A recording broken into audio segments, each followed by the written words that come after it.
Hello friends, आज का हमारा टॉपिक है Bohr model of the hydrogen atom. Before that, Rutherford just explain one method, right? So that method is electron. We know that electron which is revolving around the nucleus, it is similar as earth is revolving around the sun. Why earth is revolving around the sun? Because of gravitational force. Similarly, electron revolves around the nucleus because of inside that nucleus we have positive ion simply attract negative ion. That's why electron revolving around that nucleus. But why only revolving? Why it just easily just attracted towards the nucleus, right? Because electron have its own motion. Because of that motional force, motional energy, it will rotating around the nucleus, right? So according to Rutherford explanation, Rutherford just explained that on the rotation of electron always emits some kind of radiations. Why electron emits some kind of radiation? Because Rutherford just explained that electron accelerates around that nucleus, and every accelerated particle always emits one type of radiations. So according to that Rutherford theory, if electron just emits this type of radiation, then because of that emission of radiation, its energy decreases. As energy decreases, its orbit getting reduced, and after that it will take only in the center the place of that electron. After every energy reduction, it gets at last placed at the center, right? So this is one type of helical structure. So if this happens for every atom, nothing non-living or living particles, humans, animals, or everything is not the never any particles have its own existence, right?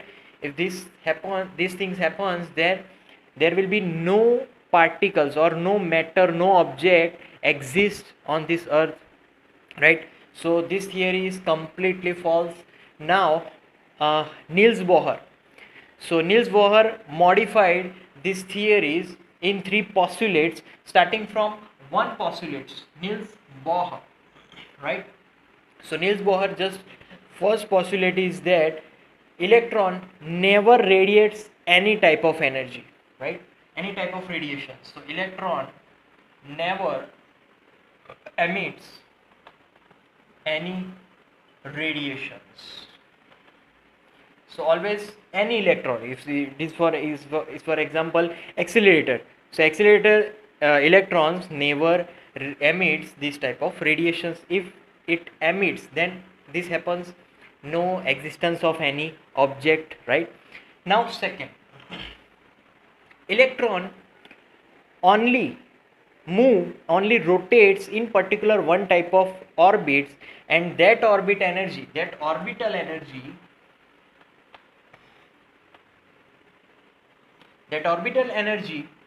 angular momentum,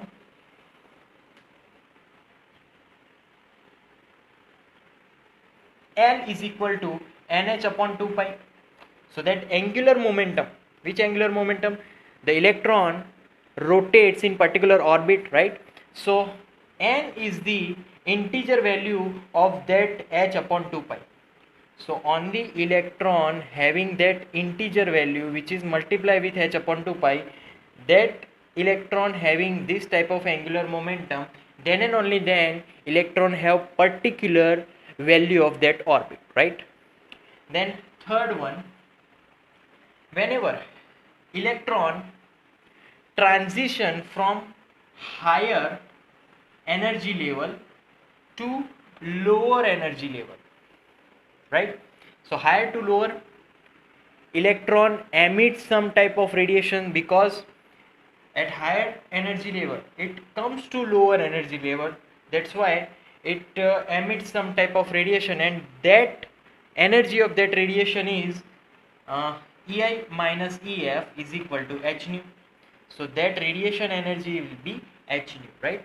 So that kind of radiation of energy that electron just emits, right? So that's the third postulate. It is similar for lower to higher. If electron transits from lower to higher, what happens? Electron absorbs this type of energy, which is the subtraction of two energy levels, right?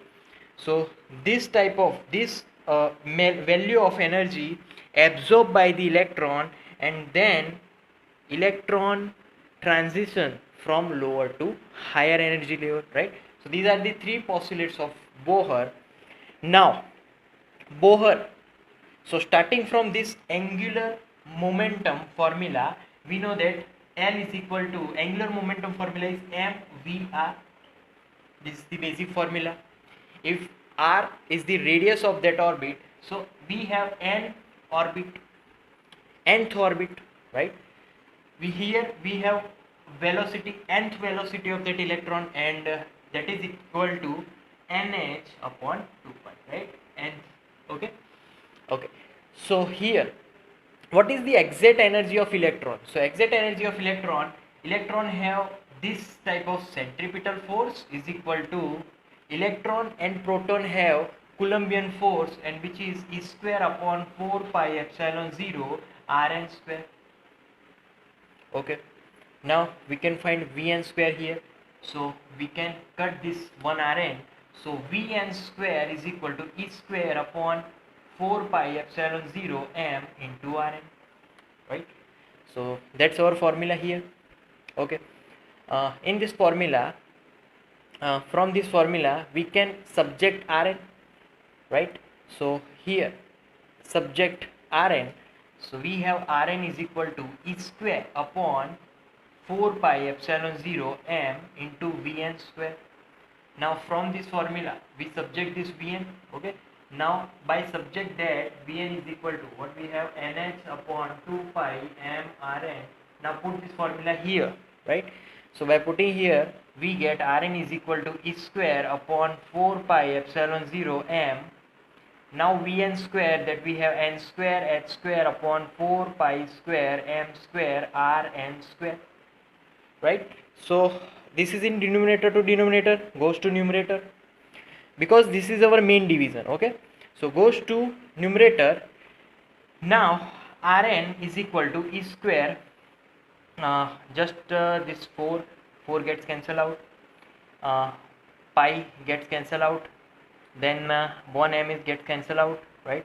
So here now we are left with E square pi m, here Rn square upon epsilon 0 n square h square.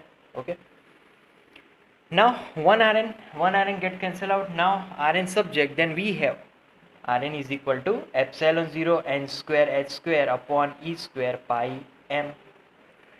So that is our radius of electron, which electron revolves around the nucleus. That's the formula. Okay, now Rn, so we can put this Rn formula here as well. So put Rn formula here, what we get here, yes, so Vn square is equal to E square upon 4 pi epsilon 0 m. Now Rn, put this formula, epsilon 0, then n square h square, then E square pi m. Okay, so yes, now Vn square is equal to E square, so E raised to 4. Okay, 1 pi cancel out, 1 m get cancel out, then what we have left here, 4, then epsilon 0 square, then n square h square, right? So that's our final formula, and here we can find Vn as well. So Vn, E raised to square 2 epsilon 0 n into h. So that's our Vn. So now we have to describe this formula in our next video, because of our this board now have no left any area, so that's why. So in our last video lecture we are left with these formulas, right? Now we want to find total energy of electron. So starting from this formula, electron is moving around the nucleus, so that's why it have kinetic energy. So total energy should be stored in the form of kinetic energy. So E is equal to half mv square. So just put in this formula that Vn half into m into e raised to 4 upon 4 epsilon 0 square and square h square. So now we are left with m e raised to 4 8 and square h square epsilon 0 square, right? So that's our total energy of electron. Okay, now if we want to find this all the values, we know that m value 9.1 into 10 is to minus 31, that's electron mass. Electron value is also fixed 8. Then n, okay, n is depend on the orbit of our electrons. H, that is also constant, right? And epsilon 0 8.85 into 10 raised to minus 12. Okay, by putting all the values, at last we have 13.6 upon n square electron volt. Because of electron energy, I have to write here negative because this kind of energy will be stored. So it is storage energy, that's why I have to write here negative sign, right? So by putting 1, that energy level, 2 energy levels, so n is the energy levels of different levels of electrons, right? So that's our topic, Bohr model of the hydrogen atom. That's it for today now. Thank you very much.